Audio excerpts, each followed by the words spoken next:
Good evening, and welcome to another episode of Rules of the Game.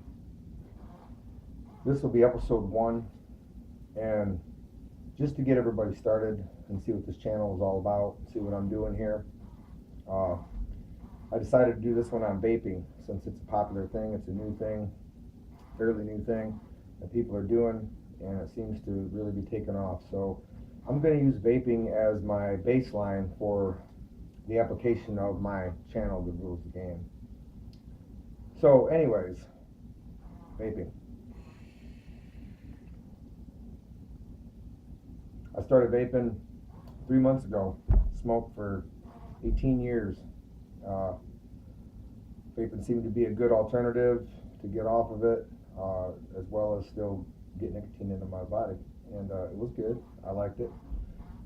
I learned right away though that to really get the amount of nicotine or the vape or the psychological satisfaction, you need to go with a larger device. And the way it seems is they set it up for you to start out on the e-cigs or the pens, and then after you spend a couple $100 and realize that's a waste of money, then you're going to go buy a mechanical mod. Then after building a bunch of coils and getting your fingers dirty all the time and only having about 10 good vapes off of everything you build, unless it's a dripper RDA, you're going to end up, you know, buying something like this, which is an IPv3 150 box mod with an Atlantis, Aspire Atlantis coil and tank, which I started off like everybody does. There's my stuff right over there. I'm gonna set it up here in a minute, and we'll go over it. I started off with a pen, and I went to a mech mod, and I went to a box mod, and I went to a larger box mod. And then I stopped building my coils except for wax and different herbal things. But the Aspire Atlantis does it all, so there's no need to rebuild after you buy this, boys and girls. Unless you just want to obsess over building coils and whatnot. And that's why I say the rules of the game. You know, here's the rule. Here's the rule to vaping. Okay, don't waste your money on small pens and bullshit. If you're gonna stick with it, then stick with it, and go ahead and buy yourself, $100 box. Because in the end, that's less than 2 cartons of cigarettes, and you used to blow that, a week or two at max. And this device, even if it's not that good quality, will still last you 6 months to a year. So, there's rules to how you can go about this. I mean, there's marketing strategies.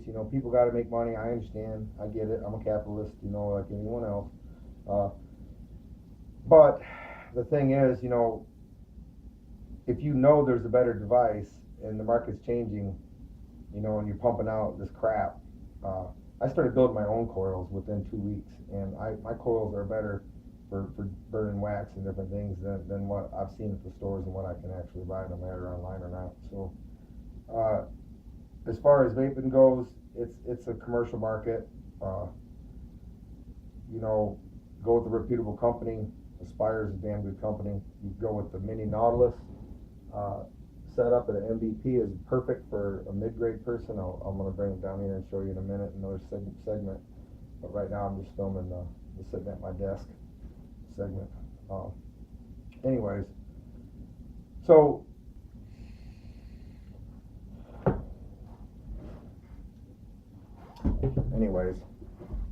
back to what I was saying. So when it comes to vaping, there's not a whole lot of rules. I mean, you got propylene glycol, vegetable glycerin factor. The more PG or propylene glycol, the more scratchy, itchy kind of irritations or allergic reaction from acrolein or whatever being produced in your bloodstream. That's the only thing you really got to watch out for. Just go with a heavier vegetable glycerin based, which is what I run, 70-30. I don't seem to have any problems. Drink a couple extra glasses of water a day. That's your health risks as far as basic when it comes to vaping. There's really no need to get crazy about wondering if it's safe or not, because if you're freaking smoking, it's 100 times safer than that. Within a week of quitting smoking, my throat stopped being irritated. Within 2 weeks, I had zero health problems, zero wheezing at night, nothing. Felt great. After a few months, man, I can run, jump. I got all kinds of wind. So vaping's really done me a service. I'm not into vaping like hardcore, like, you know, I want to have a vaping channel and I want to try to sell you vaping stuff and whatever, which, you know, I'll endorse products, but only products that I use and only products that I believe in, only products that actually do what they're intended to do. Which really, you know, I'm not really a salesman. I believe a good product sells itself. You don't need to work at it that hard. So, anyways, the rules to vaping are simple. If you're gonna stick with vaping and you like it as opposed to smoking, then if you start with a pen, go straight to a box mod. Don't even fuck around. Don't mess around. It's not worth it to spend your money. You're gonna spend. In my case, I spent a couple $100 before I spent a couple hundred more before I really spent the last 200 I needed to spend. So, anyways, that's the basic rules to vaping. Some of them are still being written. I've been in restaurants where they let it slide, and I've been in restaurants that were actually bars where they asked me to stop vaping, even though nobody was offended. So some of the rules are still being written. Basic things are the things that I mentioned in this little video here. This will just give you a kind of a small example of what this website is dedicated to, this YouTube channel.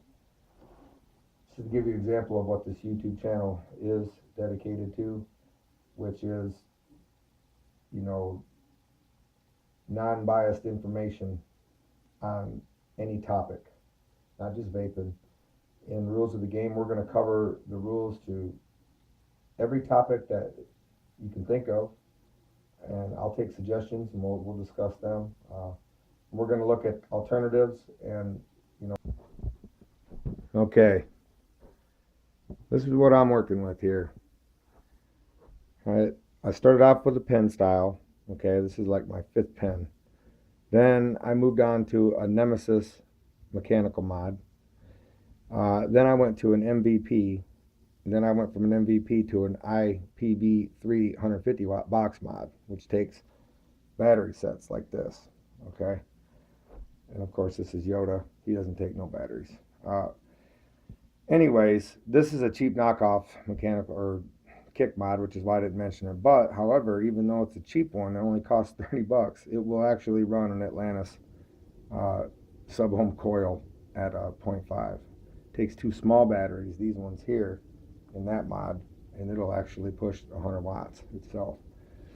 Okay, so you see, these are just a few things. Okay, I've already sold some stuff. I've already moved on. Okay, here's a Stellari RDA I built. It's got dual coils in it. I'll show you maybe if I break it down later or whatever. There's 2 coils in there. I use that for honey oil. The Aero tank, I don't use the Kanger tank. It sucks. The Mini works good, and the Atlantis really hits. That's my favorite. This is good for wax, and this is good for wax. This is good for nothing really. Okay, now this is what happens when you build coils and you deal with all this stuff. Okay, here's a few coils I built. Okay, here's one I call this one the Ebola coil. See if I can get a good shot of that. Oh, it's hard to get that to focus on. There we go.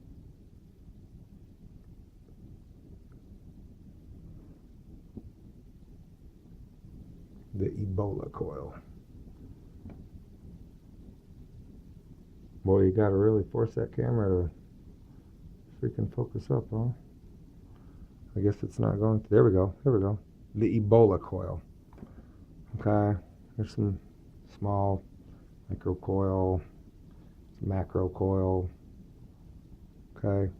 It's hard to see this crap. I don't know how Rip Trippers does it. He must have a damn good camera. Anyways, as you can see, you know, here's all the shit. All the pieces, all the little ones that I've destroyed. Okay. Because they're all shit. Don't dick around. Main thing is get you some high quality. Either, you know, a Sigelli, IPV, I don't care. iTaste makes some good stuff, MVP. These cheap ones, you're on your own. Mechanicals are going to be a lot of work. So there's the rules. Find yourself a good juice. Find yourself a good juice and you'll be in the zone.